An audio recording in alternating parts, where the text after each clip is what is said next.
ఆరోగ్యం అంటే natural food. Nature మంత్ర ఇప్పుడే మీ ఇంటికి తెచ్చుకోండి.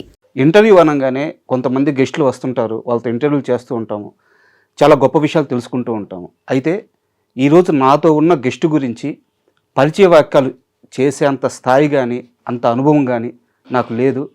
కాబట్టి నేరుగా ఈరోజు గెస్ట్ని మీకే పరిచయం చేస్తున్నాను. హాయ్ మేడం, నమస్తే. నమస్కారం మేడం, తాలూరి రామేశ్వరి అంటే తెలుగు సినిమా తొలి అడుగుల నాటి నుంచి మీరు ఇండస్ట్రీలో ఉన్నారు, సినిమాలు చేశారు. మీరు చేసిన సీతామహాలక్ష్మి సినిమా, అక్కడి నుంచి చాలా సంవత్సరాల తర్వాత నిజం సినిమాలో కనిపించారు. అక్కడి నుంచి చాలా సంవత్సరాల తర్వాత మళ్ళీ దేవరలో కనిపించారు. మీరు కనిపించేది ప్రతి 20 ఏళ్ళకి ఒక్కసారైనా మీ క్యారెక్టర్స్ ఇచ్చే ఇంపాక్ట్ అది కొన్ని తరాల మీద అలాగే ఉండిపోతుంటుంది. మీకు ఒక రియల్ టైం ఎక్స్పీరియన్స్ చెప్పాలి. ఈ ఇంటర్వ్యూకి నేను వస్తున్నప్పుడు మా అమ్మకి ఫోన్ చేశాను. మా అమ్మ వయసు కూడా ఒక 60 ఏళ్ళు ఉంటాయి. ఇలా రామేశ్వర్ గారిని కలుస్తున్నాను, ఈరోజు వారితో ఇంటర్వ్యూ ఉందంటే మా అమ్మ ఒక మాట అన్నారు. చాలా చిన్న వయసులో నేను సీతామహాలక్ష్మి సినిమా చూశాను, చాలా గొప్ప సినిమా, నాకు చాలా బాగా నచ్చింది. అలాంటి ఆమెని నా కొడుకు ఎదురుగా కూర్చొని ఇంటర్వ్యూ చేస్తాను నేను ఎప్పుడు అనుకోలేదురా, ఇది నీకు దక్కిన అదృష్టం అనింది. నేను నిజంగా అదృష్టంగానే భావిస్తున్నాను. ఇంటర్వ్యూలోకి వెళ్ళే ముందు మిమ్మల్ని చాలామంది ఇంటర్వ్యూ ఇలాగే స్టార్ట్ చేసి ఉంటారు, నేను కూడా అలాగే స్టార్ట్ చేస్తున్నాను. సీతామహాలక్ష్మిలో నా పాట ఒక్కసారి మీ నోటి నుంచి వింటే మనం ఇంటర్వ్యూలోకి వెళ్తాం. నా నోటి నుంచి వింటే పాపం సుశీల్ గారు ఏమవుతుందో ఏమిటో వాళ్ళకి. కానీ మీరు అడిగారు కాబట్టి నాకు ఎంత ఏజ్ వచ్చినా సరే భయం లేదు. నా గురించి ఎవరు ఏమనుకుంటారు, నేను సరిగ్గా పాడకపోతే నా గురించి నేను ఎట్లాగో పాట కాదు కదా, నేను సరిగ్గా పాడపోతే మాత్రం ఎవరికేం పోద్ది, కాబట్టి పాడేస్తా. సీతాలు సింగారం మాలచ్చి బంగారం సీతామలచి మంటే భగవంతుడవతారం. నేను వాడింది తప్పు కాబట్టి ఇంకా పెద్ద భగవంతుడు అవతారం కొండయ్య. బట్ ఆ పాట అలా ఆ లిరిక్స్ ఒక 2 లిరిక్స్ వినిపిస్తేనే ఆ జ్ఞాపకాల్లోకి వెళ్ళిపోతాము. Super madam. అండ్ ఫస్ట్ మనం సీతామహాలక్ష్మి సినిమాతోనే మొదలు పెడదాము. సినిమా స్టార్టింగ్ ఒక సీన్ ఉంటుంది మేడం, మీరు ఆ స్టేజ్ మీదకి హీరోయిన్గా వస్తారు, ఆ కార్యక్రమం జరగద్ది, మీరు ఆ బహుమతి ఏదో ఇస్తారు, వెళ్ళిపోతారు. చంద్రమోహన్ గారు మాత్రం దూరంగా అలా మీ దగ్గరికి రాకుండా దూరంగా తిరుగుతూ ఉంటారు. ఫంక్షన్ అంతా అయిపోయిన తర్వాత ఆయన అక్కడ మాలన్నీ తీస్తా చాలా కింద డయాస్ మీద ఉంటారు, మీరు అక్కడ బాల్కనీలో నుంచి దిగుతా వస్తుంటారు. అంటే ఆ షాట్ ఎలా ఉందంటే ఆయన అక్కడే ఉండిపోయాడు, మీరు కెరీర్లో చాలా ఎత్తుకి ఎదిగిపోయాడు, ఆ ఎత్తులో మీరున్నారు. బట్ ఆ ఎత్తు నుంచి ఆయన కోసం మళ్ళీ స్టెప్స్ దిగుతున్నారు అక్కడ మీరు. అంటే ఒక్క ఫ్రేమ్లో ఒక్క షాట్లో సీతామహాలక్ష్మి కథ మొత్తం చూపించేశారు. అది విశ్వనాథ్ గారిలో ఉండేది అదే. చాలా సింప్లిసిటీలో ఆయన కథ సారాంశం తీసుకొచ్చేవాడు. ఆయనలో ఉండే గొప్పతనం అది. అటు నేను ఆయనతో పనిచేస్తున్నప్పుడు బహుశా నాకు అప్పుడప్పుడు అనిపించేది, ఆయన ఇప్పుడు చీరల గురించి చూసారు, ఈ చీర బాగానే ఉంటుందా సార్ అనేవాడిని అడిగితే నాకేం తెలుసు అనేవాడు ఆయన. I used to find it very strange. ఎందుకంటే నా మొట్టమొదటి డైరెక్టర్ ఉన్నారు లీక్ టండన్, ఆయన నేను కట్టుకున్న ప్రతి చీర అన్నీ ఆయనే చూసుకునేవాడు. నాకు ఇది అనిపించేది, ఇదేంటి ఈయన పట్టించుకోవట్లేదు. But for him that was not important. ఇది black and white cinema. For him what was important is to establish those characters and the relationship that has gone bad. That was more important. So I think he knew exactly what he was doing. And thank God, because I don't think we knew what we were doing. And ఆ సినిమాలో కొన్ని characters ఉంటాయి madam. Chandramohan గారి character అంటే మామూలుగా ఇది నేను బయట విన్నాను, నేను ఇంటర్వ్యూలో కూడా చెప్తున్నాను. కమలాసన్ అని అంటారు, కానీ చంద్రమోహన్ గారి యాక్టింగ్ ముందు ఆయన కమలాసన్ స్టార్ అయ్యాడు కాబట్టి అంత పెద్ద రీచ్ వచ్చింది. కానీ నేను ఈ మాట అనొచ్చు అనుకుంటే తెలియదు, ఇంత పెద్ద వాళ్ళ గురించి నేను మాట్లాడడం నాకేం బాగుండదు.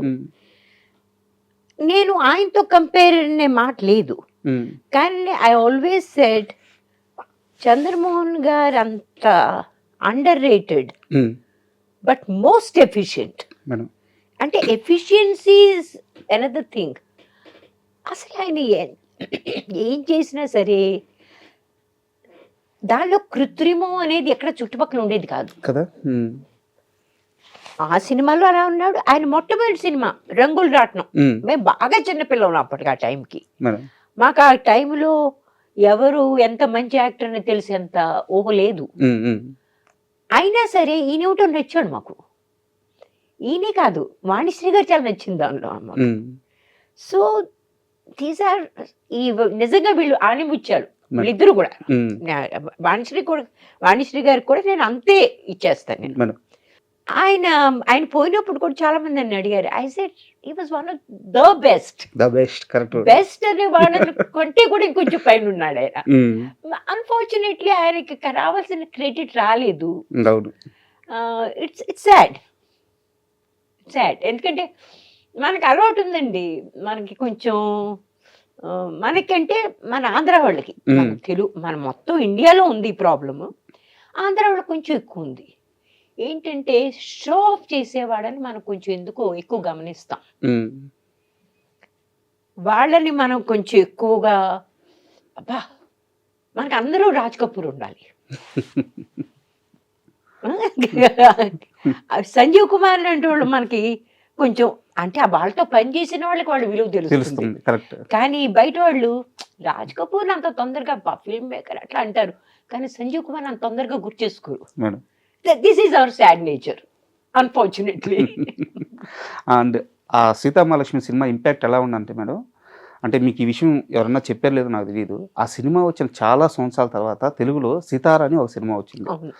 సితారా తరువాత మేము కొంచెం చిన్నపిల్లలుగా ఉన్నప్పుడు చాలా సంవత్సరాల తర్వాత రాజా అని ఒక సినిమా వచ్చింది వెంకటేష్ గారిది.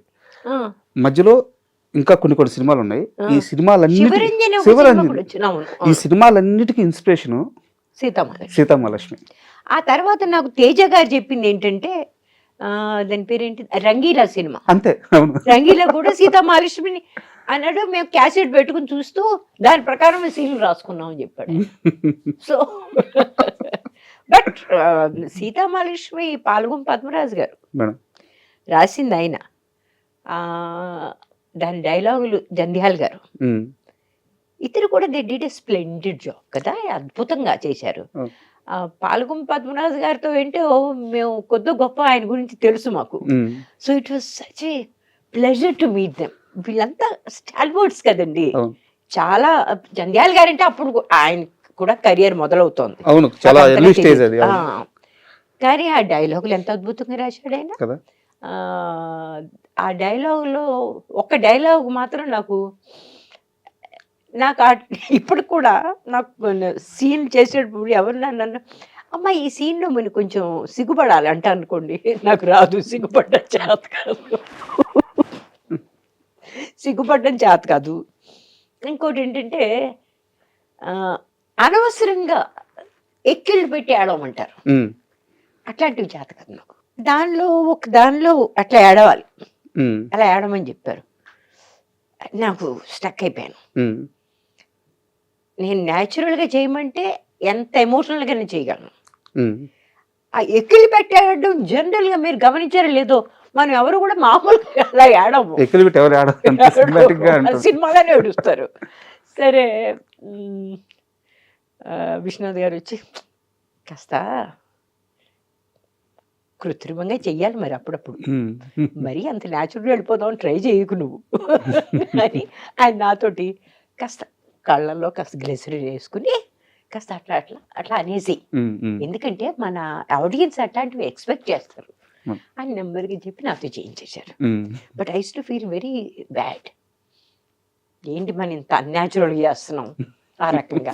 ఎందుకంటే కొంచెం ఫిల్మ్ ఇన్స్టిట్యూట్ మెథడ్ యాక్టింగ్ అవి మీకు మెథడ్ యాక్టింగ్ లేదు నాలో, instinctive.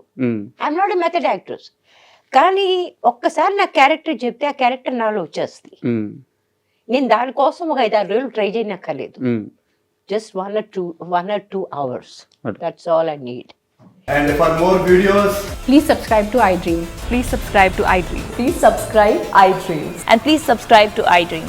For more videos, subscribe to iDream. please like, share and subscribe to the channel. Congratulations, iDream. Subscribe to iDream. Subscribe to iDream. So subscribe to iDream Media. IDream team అందరికీ huge congratulations. Please subscribe iDream Media. Please subscribe to iDream. Subscribe iDream. Please subscribe to iDream. iDream అంటే నా కళల channel subscribe చేసుకున్న నోరు తిరుగుతలేదు, మీరైతే గంట గుర్తు కొట్టండి. For more such videos, please subscribe to iDream. Subscribe to iDream. Please subscribe to iDream. Please subscribe iDream Media. Please do subscribe to iDream. Please subscribe to iDream Media. For best entertainment and information, please subscribe iDream. And don't forget to subscribe to iDream.